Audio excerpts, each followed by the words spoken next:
আসসালামু আলাইকুম প্রিয় বন্ধুরা আমার। আজকে আপনাদের সামনে আমি হাজির হলাম একটা গুরুত্বপূর্ণ কথা নিয়ে। জানি না আমার কথাটা আপনারা কে কোনভাবে নেবেন, বাট একটা কথা না বললেই নয়।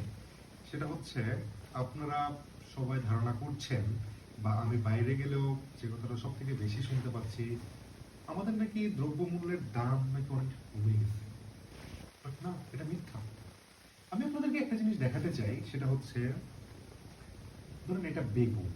এই বেগুনটা এখন 20 থেকে 30 টাকা কেজি দরে পাওয়া যাচ্ছে, সচরাচর অ্যাভেলেবেল একবারে। আচ্ছা, তারপরে টমেটো। এই টমেটোটা আমরা এখন 10, 15, 20 টাকা সর্বোচ্চ গেলে আমরা কিন্তু পাচ্ছি। 1 কেজি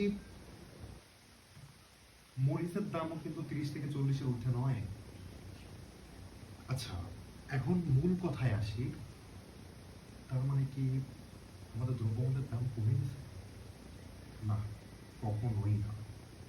আপনি কি দেখাতে পারবেন 1 লিটার তেলের দাম কমছে? এটা দেখতে পারবেন না।